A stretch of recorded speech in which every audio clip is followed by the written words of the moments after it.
Now, Barry Mizzen is the father of murdered Jimmy Mizzen. They set up the Jimmy Mizzen Foundation as a positive way of remembering the life of Jimmy, who was tragically murdered in May 2008.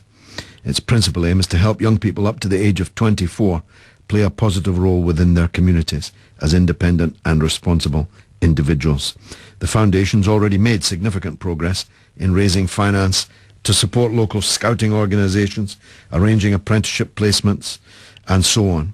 They've set up an awareness project that addresses audiences of young people, parents and teachers in schools, prisons and youth clubs to promote anger management, stress awareness, and the consequences of violent crime. The Mizzen family want to promote the good in young people. They've launched an apprenticeship scheme, acting as middlemen for local businesses and young people who may be more practical than academically minded. And they've already raised enough money to provide 3 Jimmy buses for local scout groups in the Lewisham Community Transport Scheme, and are on the way to funding another for a local youth organisation. Despite the tragedy that he and his family have suffered and the loss of their beloved son, Barry Mizzen has been out this week making it clear that any return to hanging would not be in his name. And I'm very grateful to him for joining us this evening. Barry, thanks for that. Yeah, you're welcome, George. You must have been a little dismayed in that case at the alacrity with which the hanging brigade seems to have jumped on this new opportunity. I suppose I put myself I don't know if firing is the right term, but I put my head in the block, if you like. But I firmly believe, George, that it is wrong, and I can't say any more clearly than that. And I'm quite prepared to sort of stand up for what I believe is right, even if it means that people disagree with me. I mean, I can live with that, but I feel it's so important. This issue needs to be almost discussed now once and for all, to say we will not go there.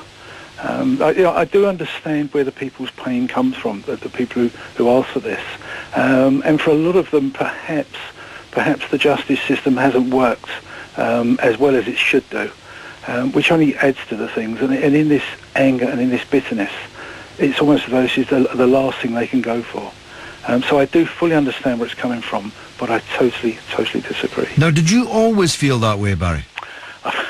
I've always been against the death penalty, but I've always qualified it in the past, George, by saying some of the things that you said earlier about this, what if the innocent get pulled into this. So I've always used that to qualify my statement. But since my son died, I will now say wholeheartedly, no, it is wrong. No qualifications, it is wrong. And I appreciate, that doesn't chime with what a lot of people think.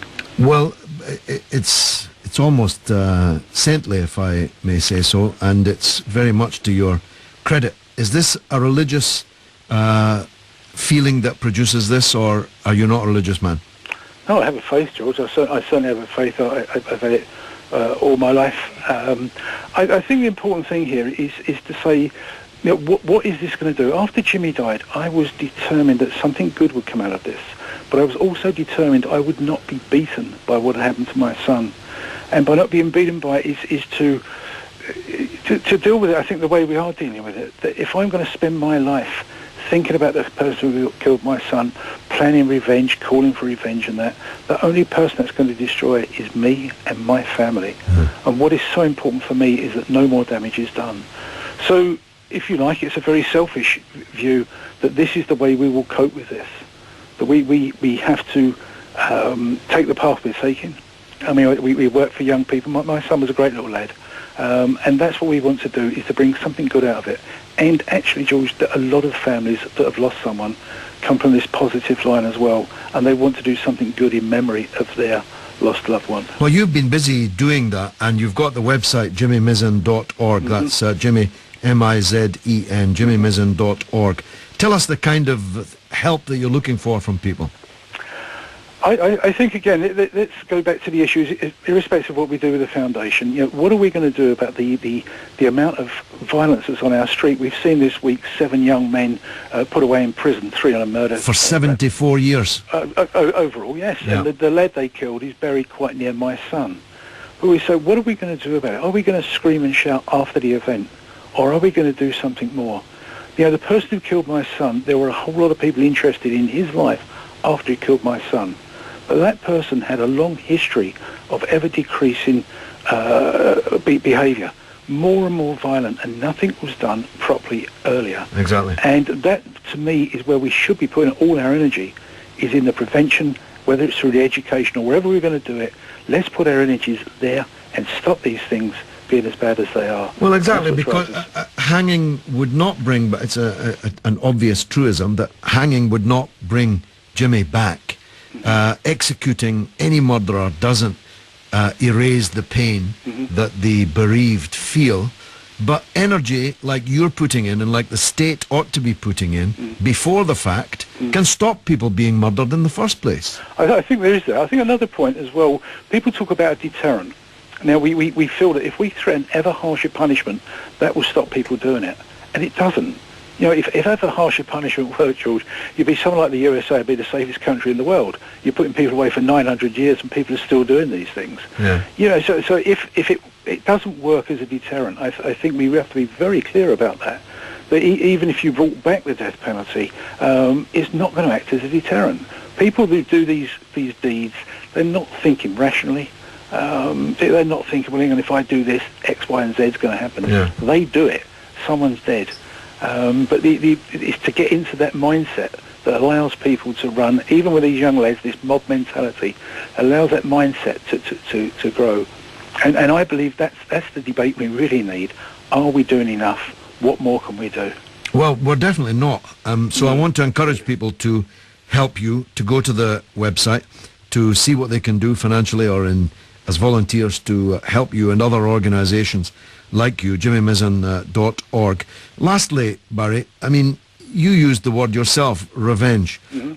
When you go to schools, people, hands shoot up, yes, we want to bring back the death penalty. They say they want justice, but in reality, it's revenge, isn't it? Yes, it is. I mean, for me, from our point of view, justice was the truth. The facts were brought out in court, and that is what came out, and that, to me, is justice. Now, that doesn't always happen, George, and this is where the problems lie. So it's the biggest thing we have to do is work together and say, look, what do we really want to do here?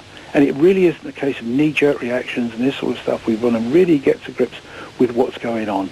There's got to be some changes. Otherwise, I'll be keep doing these sort of interviews. There'll be these things in the paper week after week, and suddenly everybody's up in the arms. We must do something about it.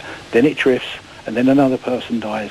Until we get really proactive and say we want to stop our young people turning into the thugs they become, and ruining their own lives, if you like. One of the biggest issues we have nowadays, and there's a fella from your neck of the woods, John Carnican, he heads up the violent crime unit up in Glasgow, Strathclyde. He said that the basic line is, it's the way we treat each other nowadays. We're just all a wee bit too nasty. Indeed. Barry Mizzen, you're a gentleman, and I'm very grateful to you for opening the debate this evening on what inevitably is a particularly painful and poignant subject. John in Bedford's been waiting a long time too. His brother was murdered. It's amazing, John. Please tell us. Yeah. Hello, George. I'm a first-time caller, so please bear with me. Of course. Yeah. 2 years ago, about a week before my birthday, my brother was killed in an unprovoked attack in the next street to where I live, because he used to live around the corner from me. And to cut a long story short, that night when we was at Adam Brooks Hospital, because his on life support machine had to be turned off, I think my oldest brother, who was there with us, mentioned that they should bring back hanging. My dad, who was also there, right, said, yep, they should never have got rid of it.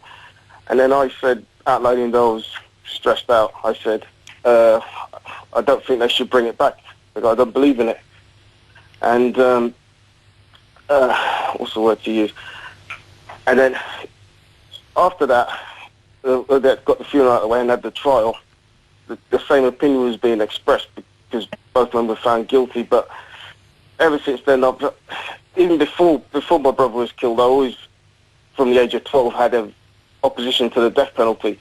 And it's in a way got reinforced by my brother's death, because it wouldn't bring him back. No, of course not. And because I actually told a cousin of mine about a few days after the verdict was delivered, when both men got set down for life. I said, if I blamed death penalty, I would hang them myself.